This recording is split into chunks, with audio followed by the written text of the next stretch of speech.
Hi, everyone. Good afternoon. So welcome to the Chowchak Wing Museum and National Archaeology Week, where we are going to host a Meet the Archaeologists event. So I'm Dr. James Flexner from the Department of Archaeology. I'm a senior lecturer in historical archaeology and heritage. Around me are my colleagues, Dr. Joseph, or Seppi Lehner, who studies metal production in various parts of the Middle East. Madeline Robinson, who is our lab manager and 3D modeler extraordinaire of all things archaeological.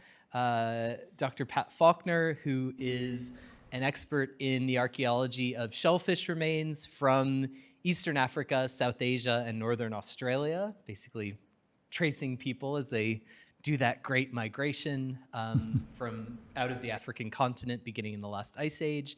And finally, Dr. Tristan Jones, who is a rock art and community-based research specialist who works mostly in Arnhem Land and Cape York Peninsula in Queensland. So today is your opportunity to ask them anything you want, any question you've ever wanted to ask an archaeologist. They are happy to answer, and I am mostly going to step out of the way and just let people ask what they want to. And we have a roving microphone too, so if anyone does have a question, a burning question. I see our department chair rubbing her hands eagerly. I don't think this is that kind of interview, Professor Clark.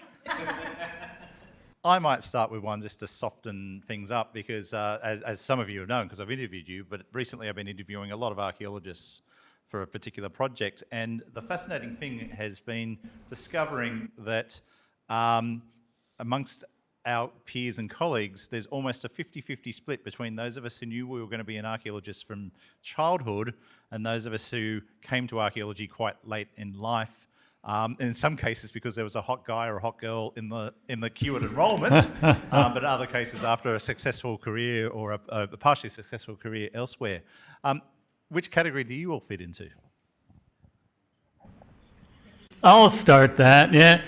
So I have two distinct memories of growing up. I was born and raised in a cheese factory in southwestern Wisconsin. So I have a distinct memory of cheese, but also at the age of 4, definitely archaeology was up there, and I've been at it ever since. 4 years old in a cheese factory, thinking about archaeology, becoming the black sheep and entering the field out of the family. So definitely one of the first memories.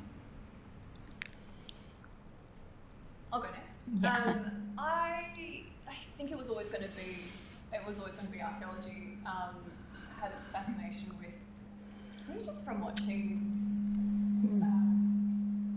kind of TV shows and movies as a kid, and reading books that just were always about travel and always about, the main character going to see some amazing temple or pyramid, and it was that kind of the mystery. I think that was what originally got me into it, and then as I just went through school and high school, it was like kind of a sure thing that I was going to go and look at what ancient people did, prehistoric people did, and yeah, I think it was never going to be. I was never going to have an office job or something boring. It was always going to be something that, sorry, not boring. It's a good thing you're not only home chair of the department. It is definitely one of the more interesting things you can do. When you're at a dinner table, it's not the accountant talking, it's usually you. So, yeah. No, I'm good. No, it was never really on the cards for me. I had a failed attempt at a degree, took some time off, and then went back to do biological anthropology, and just kind of fell into archaeology in the first year. But I grew up on an apple farm in the mountains of New South Wales, so my earliest memory is collecting all of the dead sheep from around the farm. So, when I sort of think back, it was like, this job kind of makes sense. It was wildly unpopular with my parents. I'm a bit like Pat. My passion was definitely not archaeology to begin with. I was obsessed with history and Australian history. I also went through a bit of a phase where I was obsessed with modern European history here at the University of Sydney, actually, in Sophie. And I think it was, looking back, it was a really interesting time to be an undergraduate in the arts faculty here. I'm going to show how old I am, in the early 2000s, because you can laugh. In the early 2000s, it was, we were debating in our tutorials and classes around, the history wars and Wind Shuttle and a lot of the review into the National Museum of Australia and things like that. And that sort of really piqued my interest in Australian history. And then I did my honours in museums and the way that Australian history is sort of presented and informs Australian sort of national identities and public culture. And then I sort of started asking the question, why am I only looking at stuff that's 200 years old? And then that naturally led me into archaeology. So, but one now friend of mine said to me in my very first field school, when I was looking at shell in the Pilbara, never went back to looking at shell again, I might note that, is a historian, a history graduate. What are you doing here studying archaeology? Because archaeology is all about science these days. So that could be another question that we can talk about later. Tristan's answer was better than mine. Can I take it? I got to go last. I had a chance to think about it. Any other questions people have? I want to hear about you, James. Oh, you want to hear about me? Yeah. Gosh. So I, similar, I think, to Maddie, kind of grew up thinking that I wanted to have some kind of adventures. I didn't really know what kind of adventures. And I was looking at universities and had kind of this moment where I went, oh, I could be an anthropologist or an archaeologist or something. And was off to the University of Virginia and got a job working as an archaeologist at Thomas Jefferson's plantation Monticello, excavating the houses of enslaved Africans who formed the kind of labor backbone of the plantation. And as a 19-year-old, was being told, we will pay you to go wander around the woods with a shovel and a trowel digging holes, and just thought it was the best possible career imaginable. And I basically haven't looked back ever since. Yeah. So actually, speaking of field schools, if there's no burning questions from the audience, just to sort of prime the pump, I thought I might also ask what you guys had as your sort of first fieldwork experience and kind of where you went and how you got into it. Because I think that's one thing all of us share is a passion for going out and doing archaeological fieldwork in the parts of the world where we work today.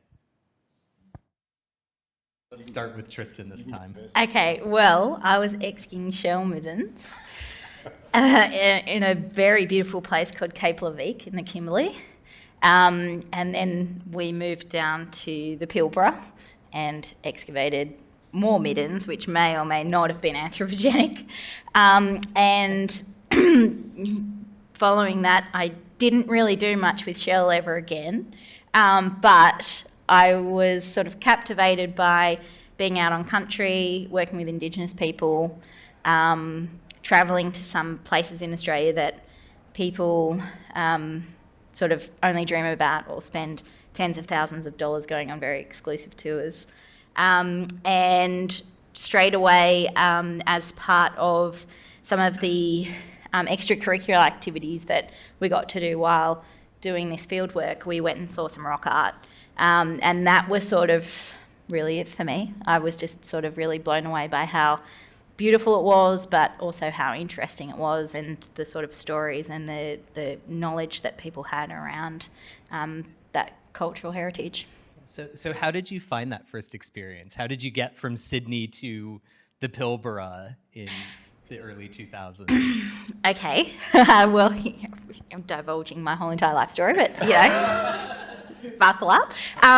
So I finished my honours thesis in history, and if there are any honours students in the room, it's quite a hard year because it's really your first intensive sort of go at not just being an undergraduate but being a researcher. And I sort of crashed and burned a little bit, like a lot of honours students do. Managed to pull it together and then realised that maybe I didn't want to do a PhD after all. So I spent a bit of time working in fundraising and events. Did a stint at the Museum of Contemporary Art in Sydney, worked, in the corporate world, and then realised that while I really loved my job, maybe I actually wanted to go back and be passionate about what I was actually doing. So I decided to do archaeology, and I went to ANU. And so it was doing my master's in archaeology at ANU. Within the first 2 or 3 months, we ended up in the first year of my program, which, it's hard to get these sorts of experiences in coursework master's degree programs now. I probably did about 6 to 7 months worth of field work across Northern Australia in my first year, with the first 4 weeks being in the Kimberley and the Pilbara. So that's how I ended up there. What's the question? When I was in second year undergrad, I was doing Australian archaeology at ANU, and we did a field trip out to Walendra Lakes with Wilfred Shawcross, who excavated out there in the 1970s. And that, for me, was a pivotal moment. Like, I'd sort of fallen into archaeology and continued, but those 3 days cemented it for me. Just kind of getting out onto that landscape, seeing where people were 40,000 years ago and what they were doing, what they'd left behind. So it wasn't kind of fieldwork proper, but that drove me forward. When I was in my 3rd year, the ANU Field School was on a historical site up in the mountains of New South Wales, and I was taught by Professor Clark. So my first fieldwork proper was historical archaeology. Oh, yeah. And then from there I sort of moved into doing kind of more Indigenous archaeology and prehistory in other parts of the world. Yeah. So I think my first excavation experience was with Dr. Amy Wade, who was for her PhD, but that wasn't the pivotal moment for me. I think actually the most important memory for me in my trajectory was actually doing underwater photogrammetry, which is the first time I ever did photogrammetry, which is what I specialise in, which is 3D modelling.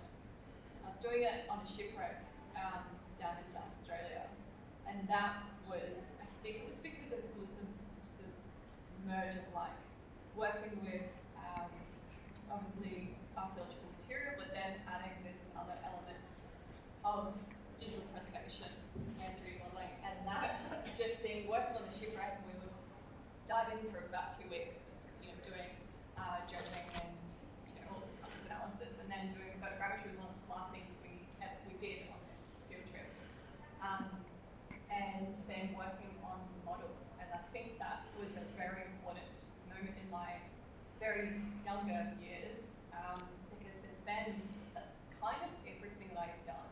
It's been from that moment doing photogrammetry underwater and above, and my honours, which was intense and all hell, to do a lot of work in a very short amount of time. And then now I work with the National Museum, so it's for me that was a very important field trip.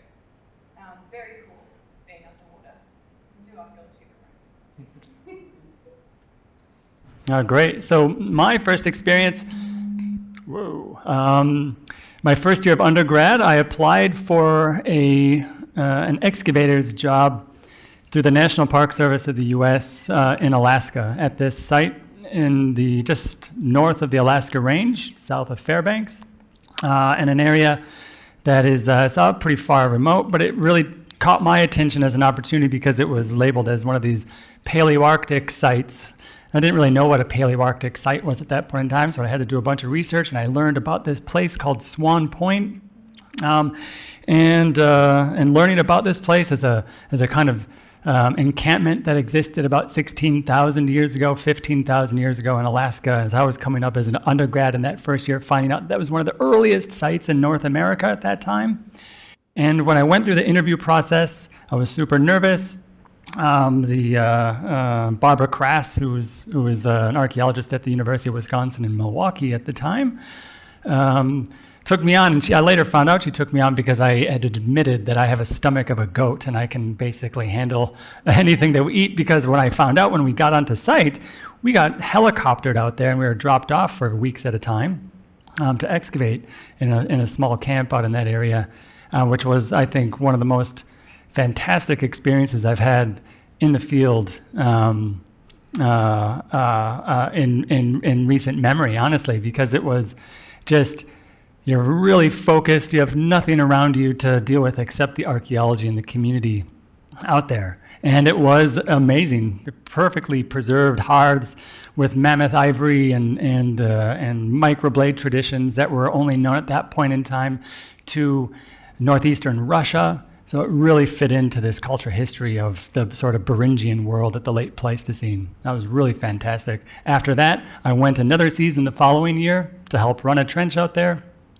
And then that basically catapulted me into where I work today in West Asia, miraculously, going from the tundra of north central Alaska into the arid lands of West Asia. But that was my first experience. What do you eat? What did we eat? Yes, a goat. There's a lot of grazing. I mean, it's actually kind of amazing. The food was also, of course, helicoptered in these big batches. And because there's so many bears out there, we had to put everything up in structures. And so we built these little small structures high up in the pine forest on these old sand dunes.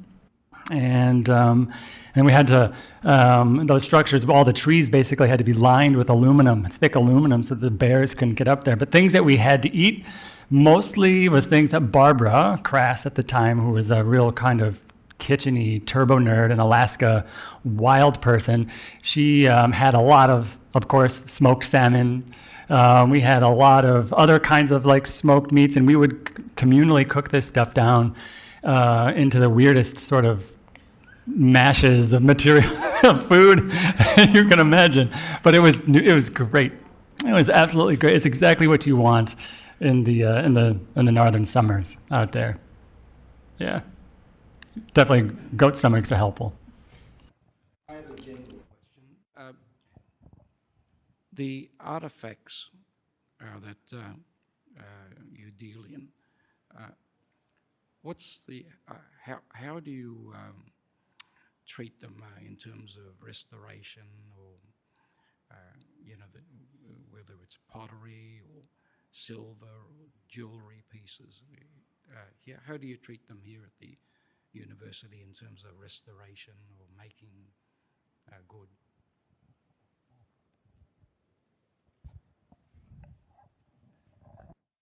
Yeah, so it was a question about conserving and maintaining sort of material preservation on site. So different excavations that I'm involved on in Turkey and in southeastern Arabia and Oman, especially in Turkey, which is a more long-term project, we have professional conservators who are trained in material science, in conservation science, and sort of cultural sensitivities as well in the area, who come out and work with us through the course of the season to maintain and conserve those materials so that they can be studied and carried on and curated into the future by other stakeholders in museums and other holders of that sort of material culture more locally. They treat these materials individually like patients would be treated in a hospital. So there's a triage, and then materials kind of go through a process until they're consolidated and kept safe again for study and an eventual handover to museums in the area. If people don't mind me jumping in, I think one of the important things is a lot depends on the context. So it depends on whether materials come from overseas versus different parts of Australia. It also depends on what the communities that you're working with want, especially if you're working with Indigenous communities. But one of the really important things in a university setting in terms of how we treat our materials is, as much as we can, we like to get students involved with how we process them, how we sort them, how do we catalog them, how we store them long term. Because part of it is also about, part of it's about research and part of it is about gathering data, but part of it is also about training people in the methodologies of how you do that work of documenting something, recording it, making sure it's kept in a sort of stable and safe and appropriate environment, et cetera, et cetera. So student involvement is a really important part of how we treat things as a teaching institution. Just to add to that, it really depends where you're working. So where I work in Africa and Sri Lanka, the situation is really different. So somewhere like Kenya, in Nairobi, the National Museums of Kenya, really well funded, well resourced, they have their own conservation team.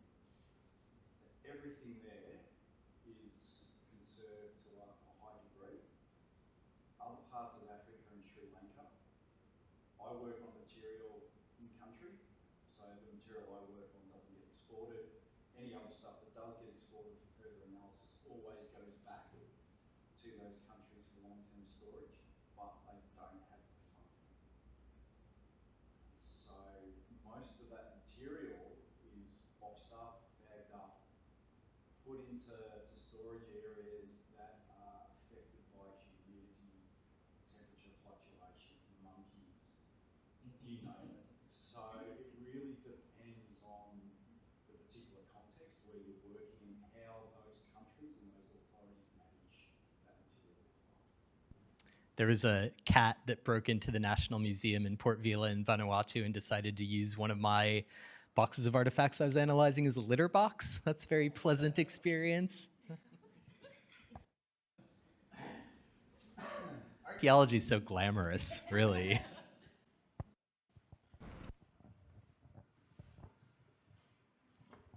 So this is sort of leading off of what somebody said before when they pointed out that archaeology is about science. So do you have any experiences you could share where you perhaps clashed with, like, say, historians over a scientific issue?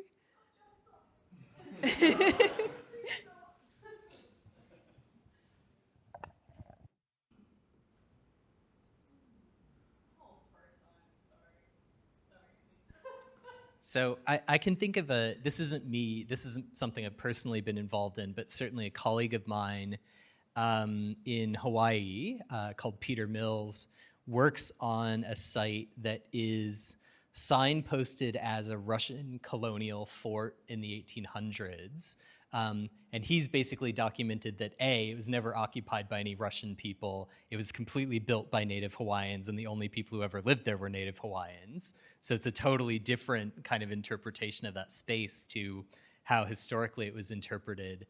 But as you can imagine, these are politically contested histories, and there are Russian historians who are very insistent that, you must interpret this place as Russian Fort Elizabeth.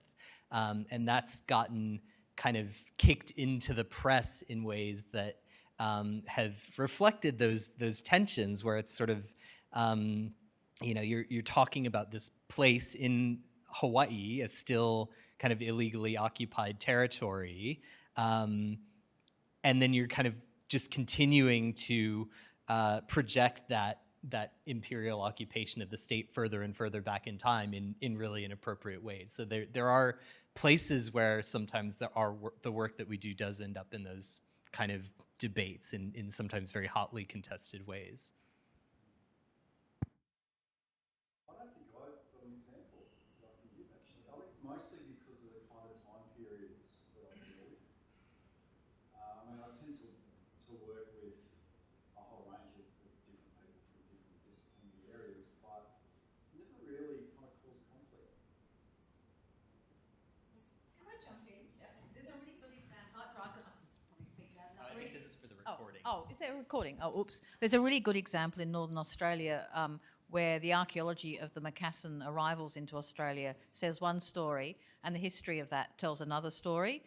So that's been the archaeology is pushing those dates back further and further. There's been a little bit of beeswax. It's dated painting of a Macassan boat called a prow, and it's around the mid-1500s, whereas the historian and archaeologist, but predominantly historian, who's worked on the historical records, changes his mind all the time, but some anywhere between 1780 and 1820, okay, so,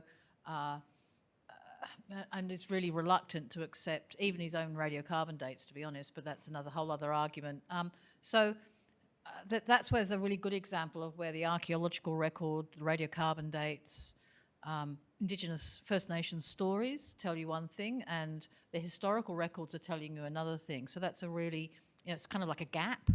And the other big gap, I think, that has occurred, that Rhys Jones, an archaeologist long passed away now, but who was sort of at the forefront of archaeological research in the 60s through really to the 80s, talked about the radiocarbon gap, okay, so that where radiocarbon was telling one story about the arrival of First Nations in a particular time period, but in fact they had archaeological evidence of a much earlier. And so it was only with a different dating technique, of course, they were able to. So, sometimes there are these gaps between different kinds of records in archaeology, but I guess one important one in Northern Australia is about the Indonesian fishermen. So anyway, sorry, didn't mean to. Following on from what Annie was saying, a lot of people like the sort of research that Annie does, but also the work that I do. Archaeologists work with historical material all the time as part of our research, as sort of like another strand of evidence in which we explore, obviously with James as well, doing historical archaeology. But it's the fact that archaeology can provide, chronometric data in relation to radiocarbon dating, whether that's dating rock art or, charcoal from, and there are sites along the northern coastline, for example, Macassan sites that are much earlier than what the historical records that Campbell McKnight, for example, has. Well, that's what I was talking about that. Okay, well, he's the person who's written the book on these sites, who did his PhD in the late 60s from ANU in this particular area. But what's really interesting that's happening in sort of the two disciplines in Australia at the moment is that, and if we're looking at sort of like the history of the development of archaeology in Australia, which is an interest of Craig's, is that there's a very strong link between history departments and faculties and the development of professional archaeology in this country. But now also there's a move from high-profile historians in Australian history to then revisit and move back into deep time, and they call it deep history,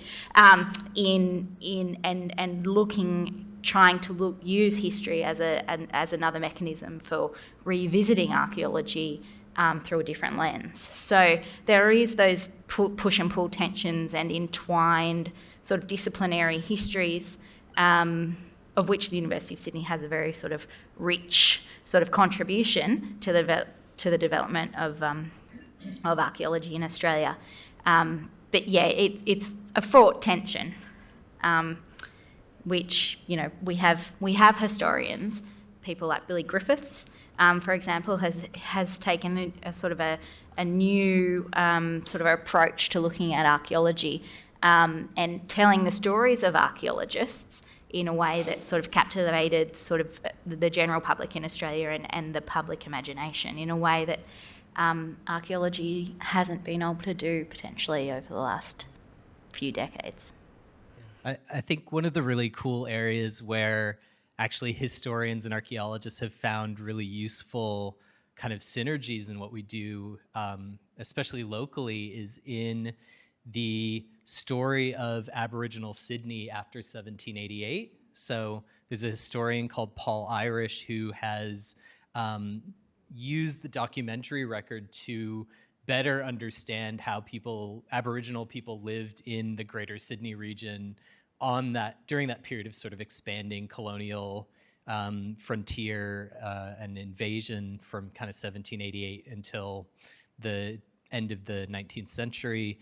And this record has been, I think, complemented by a lot of recent archaeological discoveries.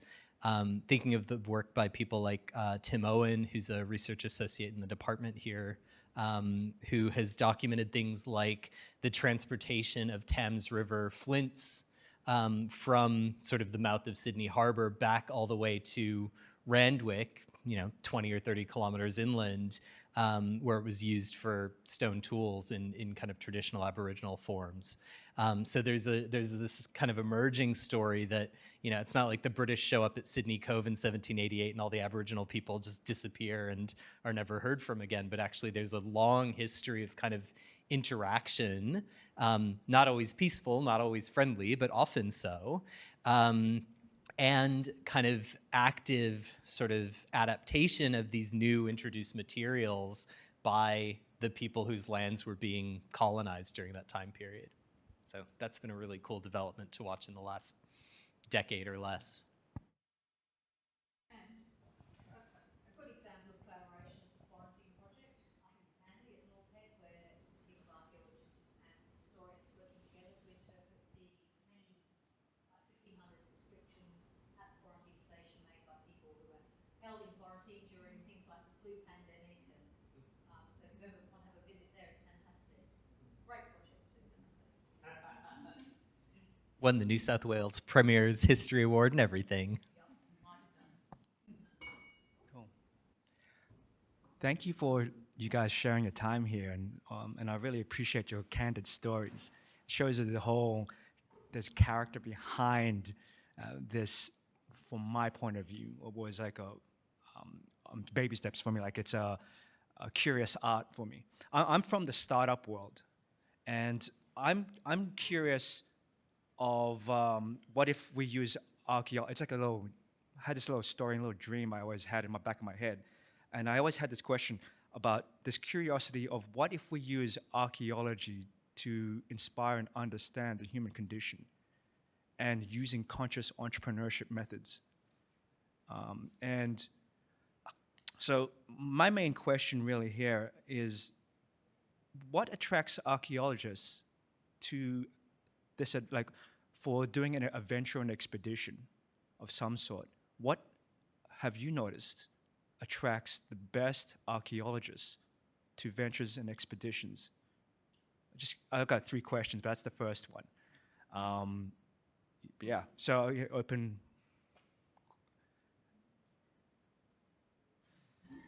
Well, what I've noticed, it's either always, I'll spare it, like it's always who else is going. And 2, I've always noticed in this conversation is, what will I learn about myself and others? Yeah. And the 3rd one I keep asking is, how much? And that's cool. But I'm just opening up. I'm just curious of how Australia looks at it, like how you guys, it's just different. Yeah. Over to you guys. I have 2 more questions. Well, I'm happy to sort of, I like to call it Pleistocene fever in Australia, actually.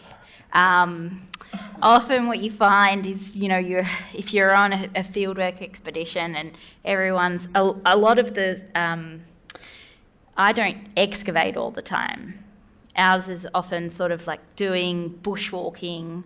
Think about it as like bushwalking on steroids, right? In Arnhem Land, you've seen Crocodile Dundee, so you know how big the escarpment is and things. So often, we're doing a lot of hard walking. It's hot. It's more than 40 degrees. You've probably done a fair few kilometres, and often, sort of get to, you've got your maps and you're looking at your maps and you really do feel like you're being really sort of intrepid and going to places where other people haven't gone, which is not true, because a lot of the traditional owners who we're walking with have always gone to those places and walked on country.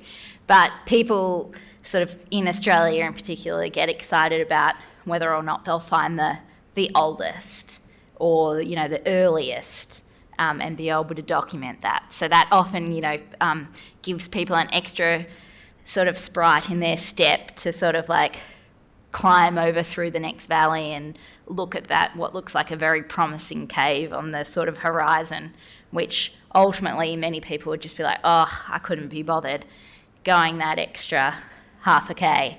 But it's that promise that you might actually find, you know, an amazing painted scene and of, you know, really early dynamic figures or something that makes people walk the extra mile in ridiculously hot conditions. We call it Pleistocene fever.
I reckon that's true to a degree.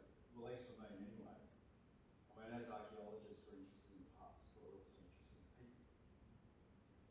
You know, so often I think what drives us are the questions that we're asking. What do we want to actually know about what people did and why they did it? And like, for some people, the older this stuff is the better.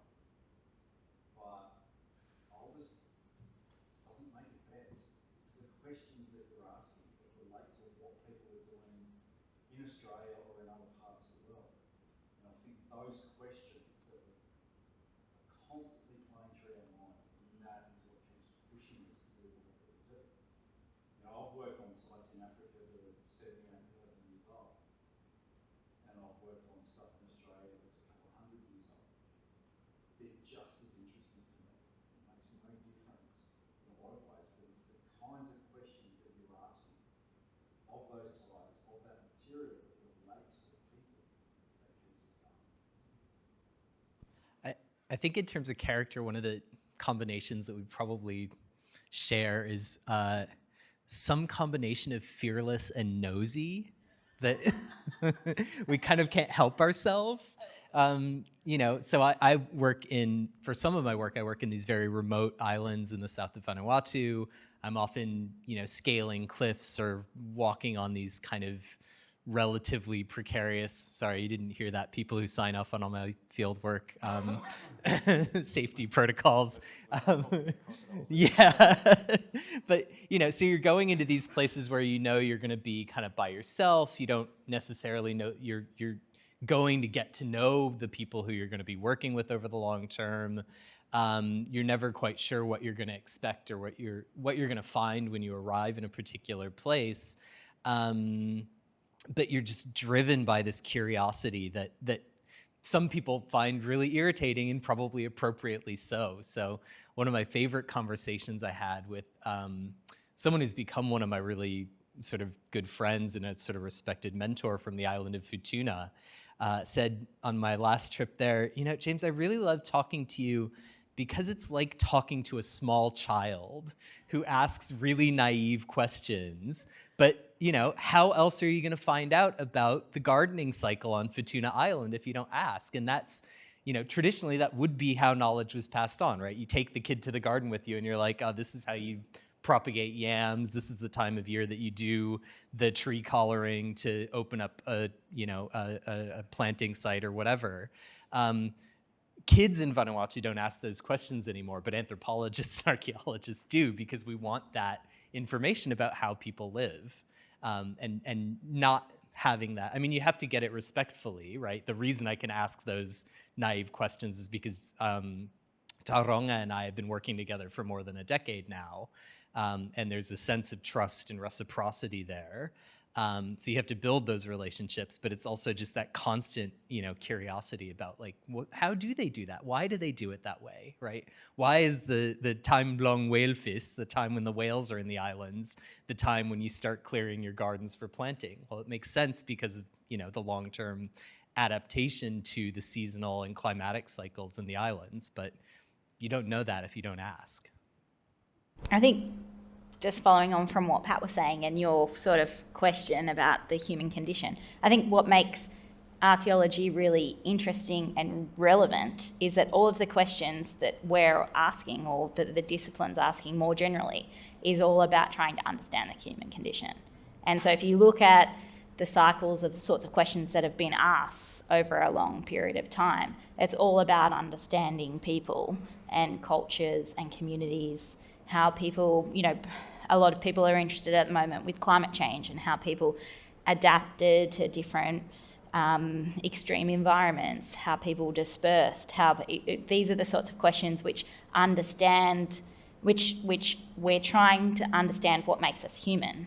And that's the beauty of archaeology, in being able to bring different people together in a way that at the end of the day, that's where everyone's interested in learning about, right? That's why I tag the question, understand and inspire the human condition.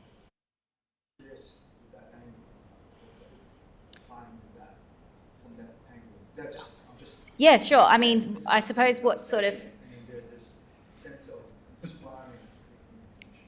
I think... I'm curious if there's an angle or institution that actually, I'm very, I'm just going by fascination, just curious on those two things. Yep. Who's doing it? Yep, I can only talk from my sort of own personal perspective of what motivates me to be a researcher or an archaeologist or an academic, and to sort of dedicate my sort of professional life to this particular pursuit, right? And for me, it's about understanding human diversity and diversity of different cultures and their contributions to, global human history, right? I think the situation that we see ourselves in now in relation to climate, geopolitics, global pandemics,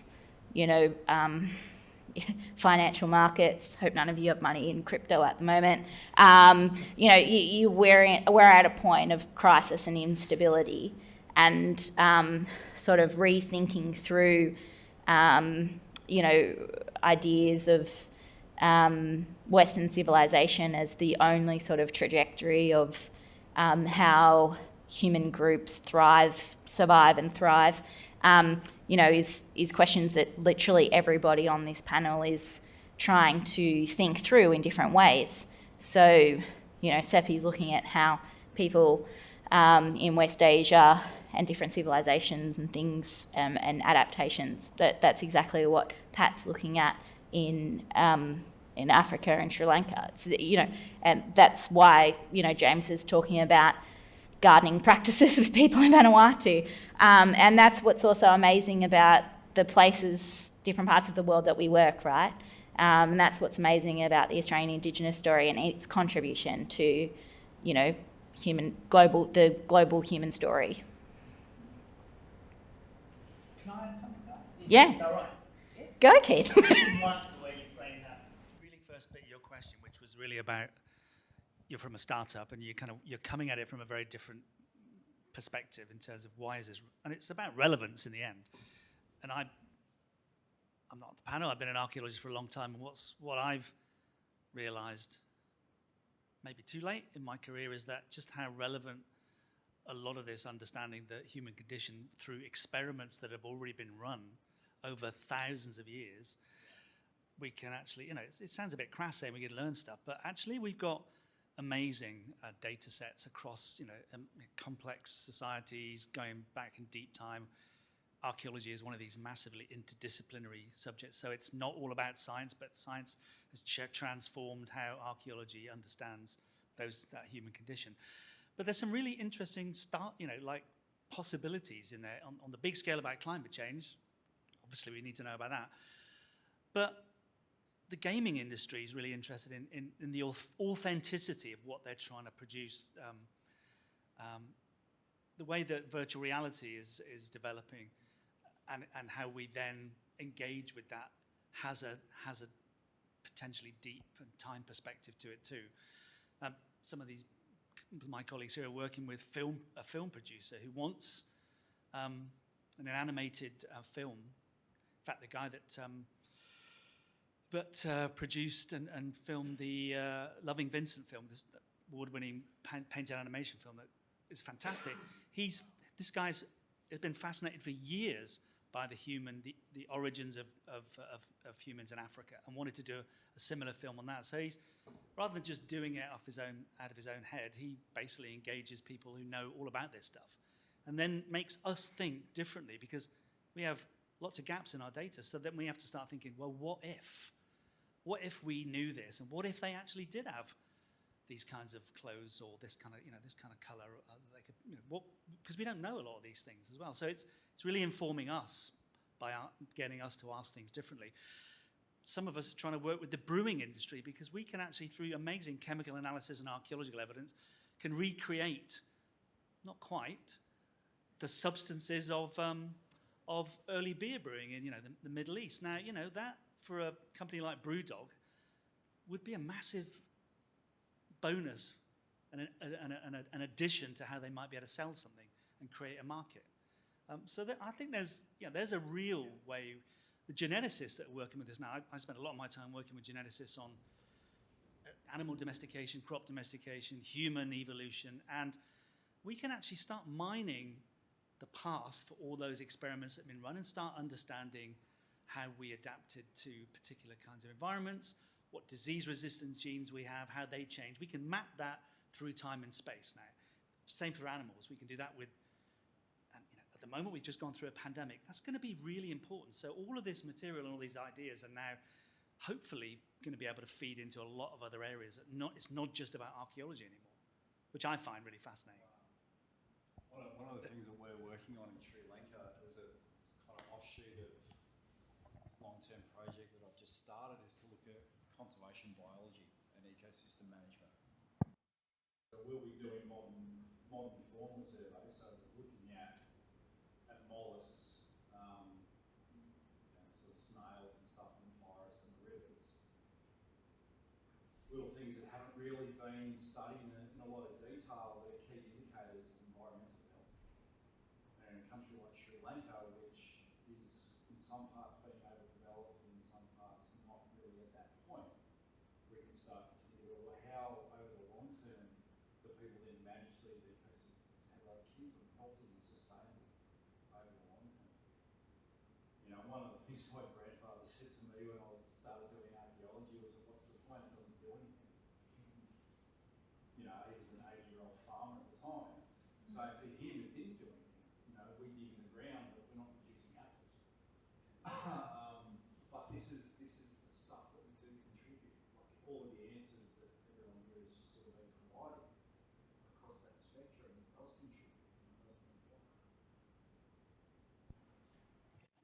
For me, I think from a conceptual perspective, in terms of thinking about the human condition, there's a book recently published that a few of us have been reading or have read called The Dawn of Everything by David Wengrow and David Graeber.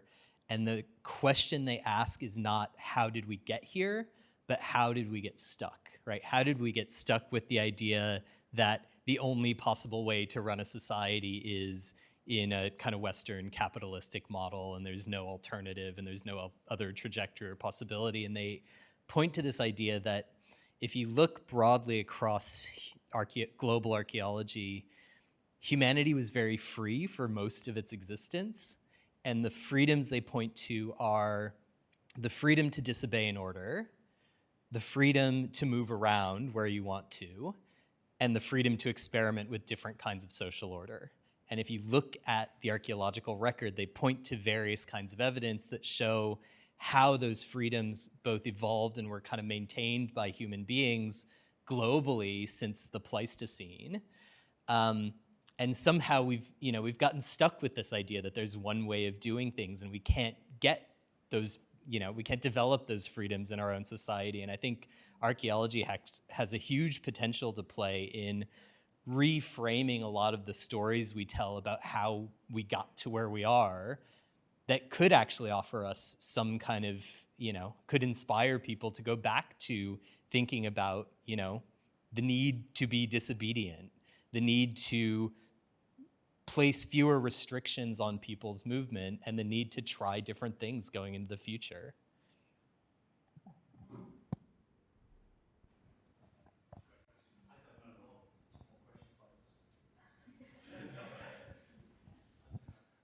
Well, I think we've got time for one more.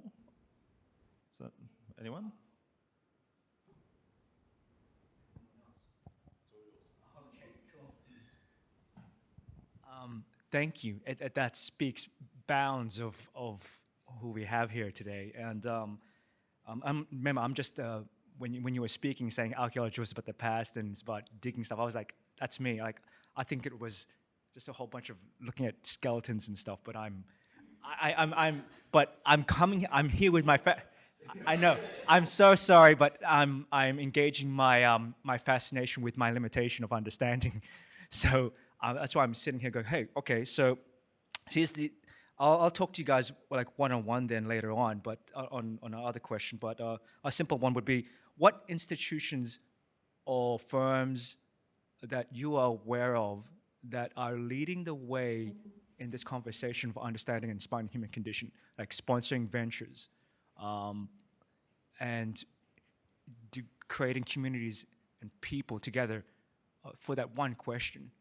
Just who's a proponent of that idea, instead of just looking at it from arts or science or history, but looking at it from a philosophy point of view. Investment firms, family offices.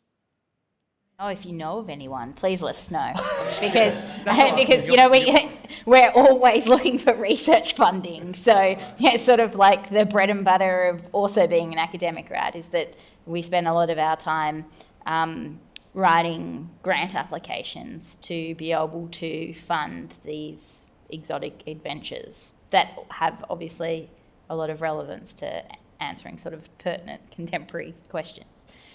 But yeah. I mean, there are some sort of major philanthropic, institutions that give money to archaeology, and National Geographic is probably one that that's outside of the lens of government-funded research bodies. Other big ones are sort of Volkswagen, or there's some big ones in the US, but it's not really. Archaeology has to compete with medical sciences, has to compete with engineering, has to compete with space technologies, and I think the discipline's always trying to contextualise what we do to sort of demonstrate value and relevance more generally to the broader community, so that we can be competitive for funding over, scientists, finding cures for cancer or genetic diseases, et cetera, et cetera. One of the things we're really lucky to have here at the University of Sydney is the Tom Austin Brown. So Tom Austin Brown was a very successful lawyer who left quite a lot of money to the archaeology department. And what's really cool about that fund at the moment is not only are we using it to fund research, but we're also using it to support First Nations Aboriginal students getting involved with archaeology right across from undergraduate up to postgraduate levels. And I think that's a really important development, because in places like Australia and the Pacific Islands, the involvement of those first peoples in what we do as a field has completely changed the way a lot of people see things. So I work out in the Pacific Islands, and I remember going to the New Zealand Archaeological Association about a decade ago, and it's a bunch of, with meaning no offense to people in this room, it's a bunch of old white men with beards and white hair telling us about what the past was like. A decade onward, there's now a generation of Maori people who've finished masters and PhDs, and suddenly these same old, white hairs are having to integrate Maori concepts and terminology into what they do, and it just changes your entire conceptualization of what the past was like, because you have to bring in concepts like mana and utu and whakapapa and so many other words that I could talk about that really just kind of help us to craft a new understanding of that past, and that's a really important kind of thing. And yeah, so if anyone else wants to be the next Tom Austin Brown, I think we're always happy to look for new sources of philanthropic donation. But I think you need funders, whether they're government funders, whether they're big charitable organisations like the Wellcome Trust in the UK, the Leading Trust in the UK, where there's a remit to sort of think about bigger questions. So the problem with a lot of the commercial government funding in Australia, I've been here 2 years. In Australia, in the UK too, there's a real focus. Okay, it's either this or that. Why do we need the humanities when we need to do STEM, to fund STEM things?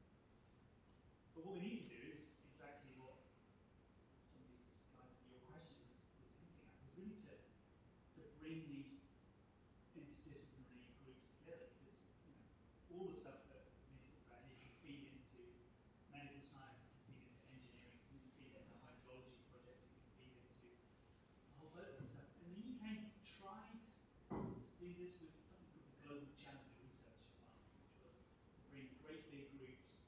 They were large amounts of money. They took a lot of money, unfortunately, at the overseas aid budget, put it into big research funding calls, and said that you had to build big interdisciplinary teams that had to ask big questions, wicked questions, but they had to involve not just medics or scientists, or they had to involve humanities. In fact, they had to, otherwise you couldn't say ask for money. And I was lucky enough to work with a group of vets and a group of policymakers in the Horn of Africa. Their principal focus was about how to help indigenous pastoralists make more money and help them survive with cattle rearing and goat and sheep rearing. But they got me involved because we already had a story about that going back thousands of years.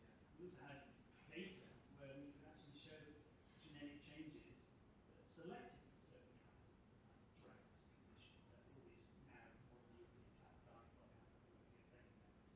So it was fantastic, because it made me think very differently about my subject, as I said before, and it's really relevant.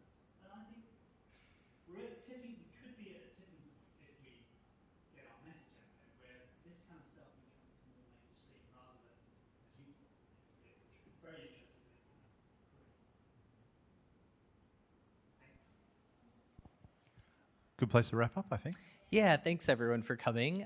And There are other events happening in the Chowchak Wing Museum this week. It's National Archaeology Week, so tomorrow from 1 to 2, there's a panel for International Museums Day, which happens to fall within National Archaeology Week, on the power of museums. And on Thursday afternoon, there is the Edwin Cuthbert Hall annual lecture about a very exciting site in Turkey called Göbekli Tepe. So hopefully you guys can join for some other events this week. Thank you to our panelists.